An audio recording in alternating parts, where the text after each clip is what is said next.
Hello and welcome. You're watching Market Fatafat on ET Now. I am Snehi Shah and this is a show where we'll be taking you through all the big buzzers in today's trading session, tell you why these stocks are in the spotlight today, and also bring on our technical expert in a short while from now to give you a tech check on some of these stocks as well. But before we do that, time now to take a look at what the markets are doing right now, and absolutely lackluster. In fact, we have slipped quite significantly from the day's highest point. We are right now at the day's lowest point, coming in for the Nifty 24,769 thereabouts, a 7/10 of a cut. So it seems like the sell-off has intensified in today's trading session, because at one point we were very close to reaching that 25,000 mark, but now that seems like a distant dream for the Nifty, at least in today's trade.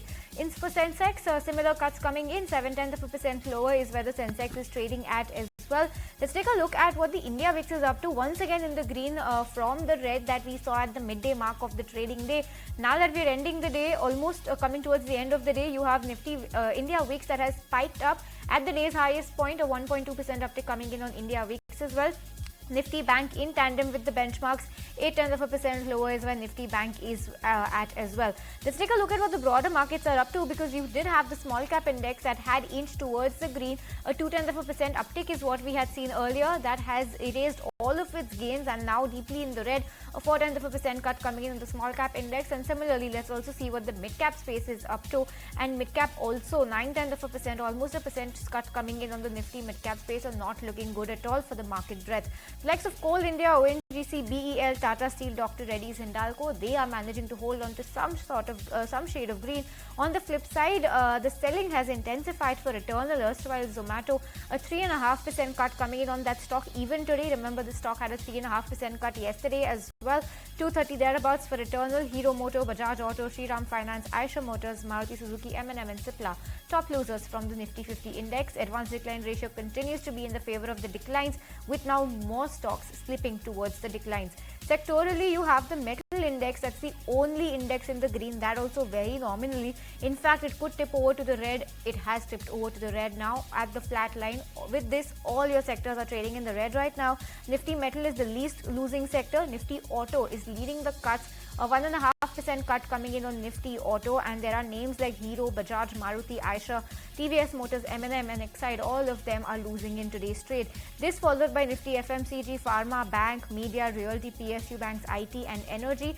And Nifty Metal is the least losing sector, at least on that news flow where China has cut its loan prime rates after 7 months. So that is sentimentally positive for steel stocks. That's the only reason why Nifty Metal is not tanking away in today's trade. Big cuts coming in for auto and FMCG. So that's the way the market is shaping up right now. Time now to welcome on board our researchers as well as our guests for the show.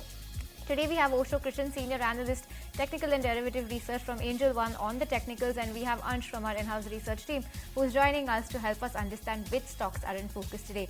Good afternoon to both of you, and before I come to you, let me kickstart the show by talking about DLF, a stock that has seen very stellar gains in today's trading session. Continues to hold on to the shade of green, surprising given the way the markets are trending right now. DLF continues to be up and away, a 2% uptick coming in, although it is off its day's highest point. This is on the back of some very strong set of earnings reported by DLF for the quarter gone by. Quarter 4 sales came in at 2,035 crore rupees compared to 1,462 crores, which is up 39.2% on a year-on-year basis. DLF stock also is trending higher because you have the net profit that surged by 39% to 1,282 crores in the quarter gone by, driven by increased revenue, while its total sales bookings for FY25 reached a record 21,223 crores for the entire FY. This was fueled by robust demand for luxury properties. The company's sales booking for the overall year came in at a 44% rise compared to 14,778 crores, and this was supported by substantial pre-sales at its ultra-luxury housing development, the Dahlias in Gurugram, which has done record sales for the company in the quarter gone by. This is what the company has said in their press release, and during FY25, DLF's net profit also grew quite significantly. On the back of that, Morgan Stanley maintains overweight target at 910, and you also have Nomura that's maintained its neutral target price at 700 rupees per share. So that's a take on DLF and what brokerages are making on that stock, and the reason why that stock is up and abuzz in today's trade. But let's move on, and Osho, welcome to the show. Concor is the chart that you've picked out for us, Container Corp of India. If I pull up the charts, last 6 months, a 5.5% cut. Last 1 year, in fact, the stock was low by more than 33%. Tell us, after this sort of consolidation, do you believe that now a reversal is on the charts for Concor? Very good afternoon. Firstly, thank you for having me at the show. Well, looking at the technical perspective of Container Corporation, then no doubt today the counter is 2.5% down. But looking at the recent momentum that we have seen in this counter, there has been a stellar rally from the zone of nearly 680 towards 750 in a time span of 4 to 5 trading days.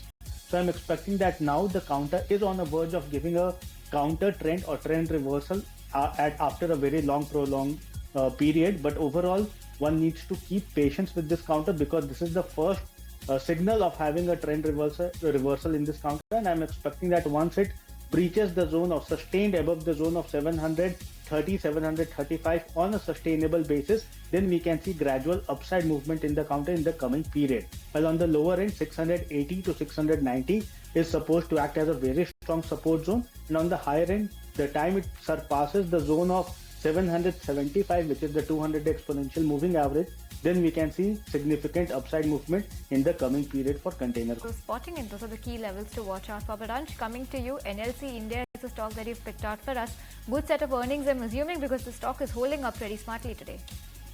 Well, very good set of numbers coming in for NLC India. They have reported revenue at 3,836 crore, which is up by more than 8% on year-on-year basis as compared to just 3,541 crore in the last year, same quarter. Whereas if we talk about net profit, then that has gone up by more than 320% from just 114 crore directly to more than 480 crore on year-on-year basis. Talking about EBITDA here also, we are seeing very good jump of around 43% from 602 crore to 861 crore, whereas margin has improved by more than 500 basis points from 17% to 22.5%. Also, a company has actually announced incorporation of a joint venture company with Rajasthan Rajya Vidyut Utpadan Nigam Limited with equity participation of the company and RVUNL in the ratio of 74:26 for establishing, maintaining and operating 3 into 125 megawatt of lignite-based thermal power station and to develop and operate lignite mines to meet the requirement of the thermal power plant. With this, the stock was actually trading with a gain of more than 9% in the morning, but due to market pressure, it has come down, but still holding on to gains of more than 2%. Okay, so that's NLC India holding up firmly in today's trading session. Osho, coming to you, Coal India is the stock that you've picked out for us, one of the top gainers on the Nifty. In fact, the top gainer on the Nifty today. Tell us what are the key levels you're watching for this stock, because we have seen steady movement, positive move coming on the stock lately. Yes, Coal India has been into a very strong consolidation throughout the year, and on the lower end, we can even see that there is a formation of higher lows on the technical chart of the daily time frame for Coal India. But on the higher front, approximately 420, 425 is still a very strong resistance for this counter. And once it breaches the zone of 425, then we can see a gradual upside movement towards the zone of 470 to 80 from medium term perspective. But overall, the counter seems to be very positive, and there can be a gradual upshift in the counter in the coming period. So one should definitely keep this counter in their watch list. The time it surpasses the zone of 425, we can see some more positive momentum coming in this counter. So hoping for a further up move on Coal India. Let's move on and on. Restaurant Brands Asia. It seems like a good set of numbers coming in from this company, and also tell us what the earnings fine print looks like and the brokerage take on that. Well, that's right. Very good set of number for Restaurant Brands, and revenue is being reported at 633 crore, which is up by almost 6% as compared to the loss of 56 crore. Also, if you talk about net profit, then here we are seeing that they have actually reported loss of around 56 crore as compared to 85 crore. So that has narrowed down, but it is still in red. Whereas if we talk about EBITDA, then that has gone up by around 5.8% from 69.1 crore to 73.1 crore. Whereas talking about margin, then that has remained largely flat. So we have brokerage report as well, and Nuvama has given a neutral rating on the stock, but they have raised the target price to 100 rupees from 95. Currently it is trading at around 85, so more 15 rupees is what they are expecting. Apart from this, Motilal Oswal has also come up with a report, and they have given a buy rating with a target price of 135, so they are expecting more than 50% up move on the stock. Okay, so looking good for Restaurant Brands Asia. Good set of numbers and very positive brokerage notes also cheering the stock today. But also coming to you, CDSL is a stock that you've picked out for us. Last 1 month itself, the stock is up 12%, but that is also against the backdrop of a 12% cut coming in, or a 19% rather cut coming in on a year-to-date basis. So So this consolidation is something that seems to be behind the stock, but the recovery that we are seeing, how sustainable is that on the charts? See, overall, this is also a reversal candidate on the technical front. CDSL has seen a kind of a inverted head and shoulders formation on the daily time frame chart, having a breakout around the zone of 1380. And also the positive development is that it has filled the bearish gap on the higher end, although there is some possibility of profit booking or retesting the zone of breakout around the zone of 1400 to 1380, but that should be seen as a buying opportunity for the counter, because I am expecting that it is on the verge of giving a reversal trend. So one should definitely keep a very strong radar or watchful on this counter. Any dip towards the zone of 1400 would be a very strong zone to accumulate this counter. From a time horizon of medium term perspective, I am expecting a target of approximately 1700 to 1750 from short to medium term time frame. So that's CDSL on the charts. And Ansh, coming to you, BEL, earnings candidate, Nifty company. Everybody's eyes were glued to these numbers yesterday. Take us through the earnings fine print of this. Well, the company has reported revenue of 9,150 crore, which is up by around 6.8% on year-on-year basis. Whereas if we talk about net profit, then that has given a good jump of around more than 18% from 1,796 crore to 2,127 crore. If we talk about EBITDA, then here also we are seeing very good jump of around 23% to 2,816 crore, whereas margin has also seen a very good jump of around more than 400 basis points from 26.7% to 30.8%. Also, if we compare this stock with April lows, then the stock has gone up by around almost 40%. Okay, so that's the take coming in on BEL. We also have word coming in from the management on their con call that we had earlier in the day, wherein they said that their guidance is something that they spoke about. They're looking at an EBITDA margin of 27% in FY26 versus a range of 23 to 25% earlier. So maybe this hike in guidance is something that's steering the stock and keeping it in focus today. They're planning a capex of 1,000 crore annually in the coming years, and they're also targeting revenue growth of 15 to 17.5% over the next 4 to 5 years. So strong numbers coming in, management commentary also sounding positive, and that's why BEL is up in the way in today's trade. But Osho, coming to you, let's talk about granules on the chart. It's been a very mixed chart performance coming in for granules, because immediately after a dip you have recovery, followed by another dip, followed by another recovery. So tell us, what are the levels you're watching out for granules, and can this be a little steady going ahead? Is there something you're seeing on the charts? See, overall, as you have mentioned, that there has been a very interesting technical setup in granules, but the overall development that I am expecting in this counter, that the formation of lower lows and lower highs has been negated with the move that we have seen in the last 2 trading weeks, and the counter have seen a very drastic movement from the zone of nearly 430 odd levels towards 500 plus kind of a zone. But there is a possibility for this counter to take a breather around the zone of 525 to 530, because that is a very stiff resistance. But I am expecting that overall the formation of lower lows has been negated, and there is a possibility for trend reversal in granules in the coming period. So if someone is already holding a position, it will be advised to stay put in this counter for a higher target of nearly 575 followed by 600 from a medium time frame chart. And if there is a continuation in the downtrend, or there is a further fall towards the zone of 475, one should definitely try to accumulate this counter for a higher target of 530 on immediate basis. So that's granules on the chart. Before we move on with more stocks, time now to slip into a very short breather on this edition of Market Fatafat. We'll be right back. You stay tuned.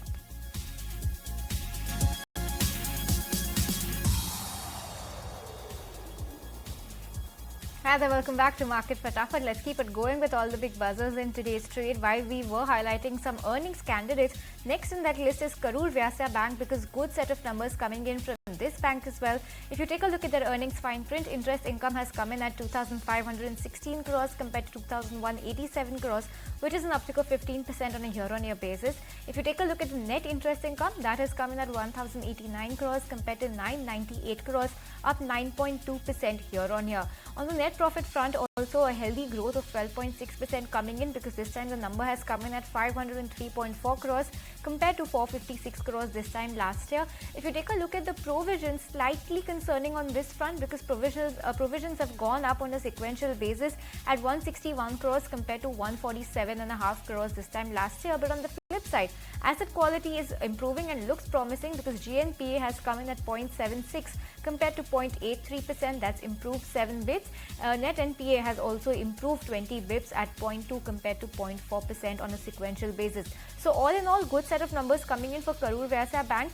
Provisioning slightly something to be cautioned about because it's a 9% uptick coming in on a sequential basis, but nonetheless, stock managing to hold up in the green, a 1% uptick coming in as we speak. That's Karur Vyasya Bank, but time now to talk about LIC.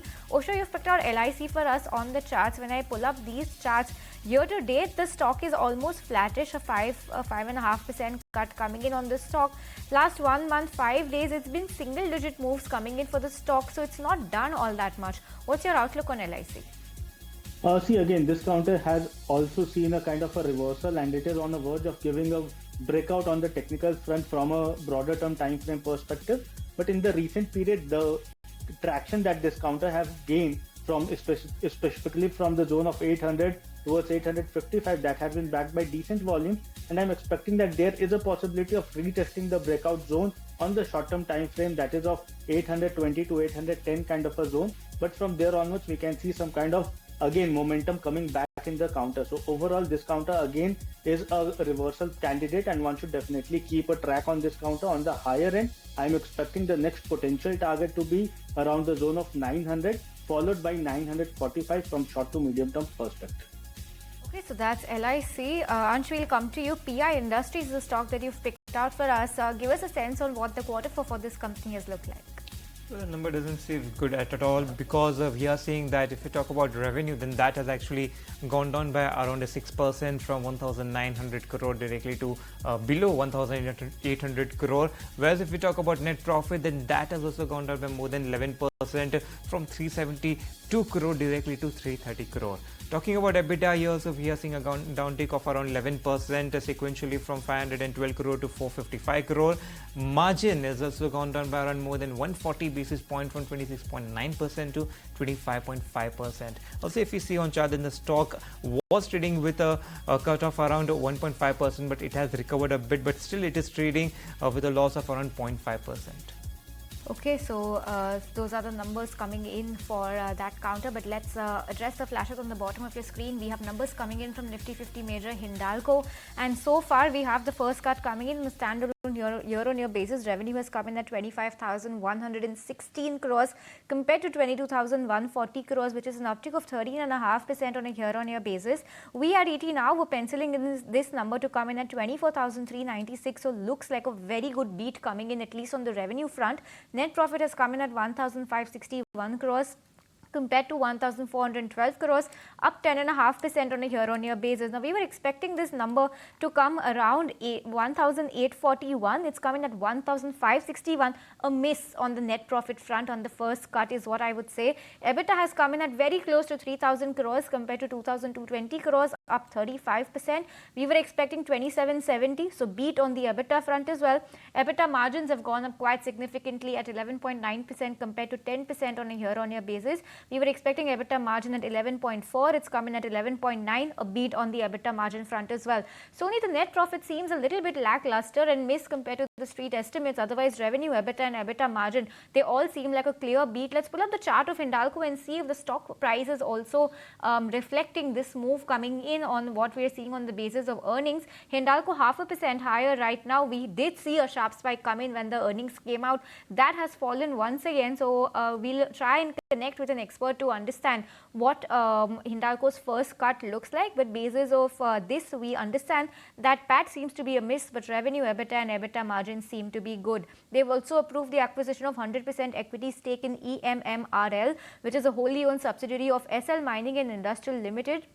This for a consideration of 48 lakhs along with net debt value of 1,131 crores. So that's quite the debt that they're taking over basis this acquisition. But well, yes, an acquisition coming in for Hindalco, and they have recommended a dividend of 5 rupees per share. So that's the first cut on Hindalco. We'll try and connect with an expert, but in the meantime, let's move on and keep going with the show. Next earnings candidate, let's highlight JK Paper because weak set of numbers coming in for JK Paper. If you take a look at the consolidated numbers, revenue has come in at 1,690 crore compared to 1,719 crore, which is down almost 2%. Net profit has taken a big cut, coming in at 77 crores compared to 278 crores. So that's down 72.5% on a year-on-year basis. EBITDA has also almost halved, coming in at 241 crores, compared to 416 crores, which is a cut of 42% year-on-year. Similar story for EBITDA margins as well. They've come in just at 14.3% compared to 24.2%. It's almost a 1,000 bips cut coming in on a year-on-year basis on the EBITDA margin front. So very weak, lackluster set of numbers coming in for JK Paper. That stock is lower by 1.5%. But I believe we have been connected with Aditya Velekar, Senior Research Analyst, Metals and Power at Axis Securities, to help us understand Hindalco's earnings better. Aditya, hi, good afternoon, and thanks so much for joining us. Give us your first sense on what you are making on Hindalco's earnings, because from what I understand, it's a slight miss coming in on net profit. Rather than that, everything looks better than what the street was penciling in. Yeah, prima facie numbers looks good. It's as against our estimate on the top line. We see some beat of 2%, and then on the underlying EBITDA, we were estimating EBITDA of 8,800 crores, and that has exceeded that. So the beat has come from aluminium division. Copper is also a good set of numbers. The copper EBITDA run rate is about 600 million. So that is also good. Novelis has already reported, and that has come at 4,100 crores. So Novelis it has already reported earlier. So overall, the numbers looks good. EBITDA is slightly ahead of our estimate and even consensus. So as was expected, means the EBITDA numbers are good. Good, that's the first take coming in. Aditya, I want to understand a little bit more about this acquisition that they have announced right now. 100% stake in EMMRL. That's for a consideration of 48 lakh, but that's a net debt value of 1,131 crores that they're overtaking now.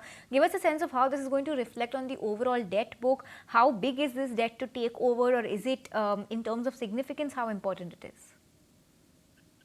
I don't think that will move any capital structure of the company. Means the company's standalone balance sheet is quite strong with a net cash on its book. So this net debt of 1131 CR, which they have announced, will not significantly alter any of it or any of their expansion plans which they have announced. So they have almost $10 billion of expansion plan, $5 billion each at India and at Novelis.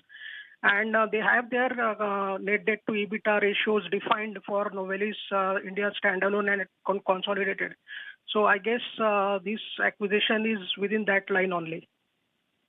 Okay, so Aditya, I just want to understand something on the broader metal space. Since we're talking about Hindalco, we've heard news coming in from China that they've cut their loan prime rates, this after a lot of time.